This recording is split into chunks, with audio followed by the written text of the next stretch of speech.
తప్పేం లేదు. అప్పుడు వాళ్ళు కూడా సమాధానం చెప్పడానికి వీలుంటుంది. వాళ్ళు ఇప్పుడు అందుకనే బయటికి రావట్లేదు.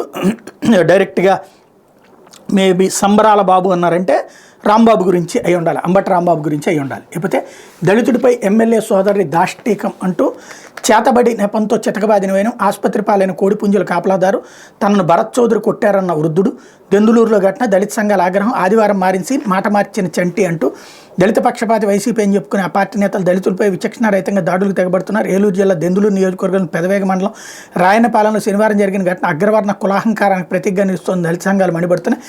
రాయనపాలెం శివారు చింతలపాటి వారి గూడానికి చెందినటువంటి దళితుడైన దొండపాటి యేసు అలియాస్ చంటి అనే వృద్ధుడు అదే గ్రామానికి చెందిన చల్లగొళ్ల భరత్ చౌదరి అలియాస్ నాని దగ్గర కోడిపుంజుల కాపలాదారుడిగా పనిచేస్తున్నారు. భరత్ చౌదరి స్వయాన దెందులూరు ఎమ్మెల్యే కొటారు అబ్బయ్య చౌదరి చిన్నాన్న కుమారుడు. శనివారం మధ్యాహ్నం భరత్ చౌదరి కోడిపుంజుల దగ్గరకు వచ్చేసరికి చంటి చెత్తను తగలబెడుతున్నారు. ఆ చెత్తలో కొన్ని కోడి ఏకలు ఉన్నాయి. అయితే చంటి చేతబడి చేస్తున్నాను అనుమానించిన భరత్ చౌదరి ఆ వృద్ధుడిపై దాడికి దిగబడ్డారు. చేతబడి కోసం కోసిన కోడి ఎక్కడ దాచా అంటూ విచక్షణారహితంగా దాడి చేశారు. తాను చేతబడి చేయలేదని చెత్తను మాత్రమే తగులుబెడుతున్నాను చంటి ఎంత చెప్పినా అనుకుండా భరత్ చౌదరి చంటిపై దాడి చేయడంతో భుజం ఎముక విరిగిపోయి ముఖం, ఇతర శరీర భాగాలపై తీవ్ర గాయాలయ్యాయి. దీంతో వ్యవహారం బయటకు పొక్కకుండా చంటిని భరత్ చౌదరి హుటాహుటిన ఏలూరు ప్రభుత్వ ఆసుపత్రికి తీసుకెళ్లారు. అక్కడ తన ఎమ్మెల్యే తమ్ముడు తీవ్రంగా కొట్టాడని చెప్పడంతో ఎమ్మెల్యే వర్గీయులు వెంటనే ఓ ప్రైవేట్ ఆసుపత్రికి తీసుకెళ్లి చికిత్స చేయించారు.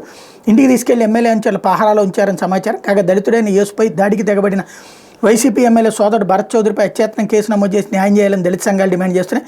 మరోవైపు ఆదివారం నాటికి సీన్ మారింది. బాధితుడు చంటి తనను ఎవరో కొట్టలేదని తానే ఓ బైక్ పై నుంచి కింద పడడంతో తీవ్ర గాయాలయ్యాయని పేర్కొంటూ ఆదివారం రాత్రి వీడియోను సోషల్ మీడియాలో పోస్ట్ చేశారు. నన్ను ఎవరూ కొట్టలేదు, ద్విచక్ర వాహనంపై వెళ్తుండగా పడిపోయాను. నన్ను చల్లగొళ్ల భరత్ చౌదరి ఆసుపత్రికి తీసుకెళ్లి చికిత్స చేయించారు. ఆసుపత్రిలో ఎవరో ఒక ఆయన వచ్చి ప్రశ్నలు వేసి వాటిలో కొన్ని తీసివేసి ఎమ్మెల్యే భరత్ నన్ను కొట్టినట్టుగా నేను చెప్పని మాటలతో వీడియో చేశారు. అది వాస్తవం కాదని చంటి పేర్కొన్నారన్నటువంటి వార్తని హైలైట్ చేశారు.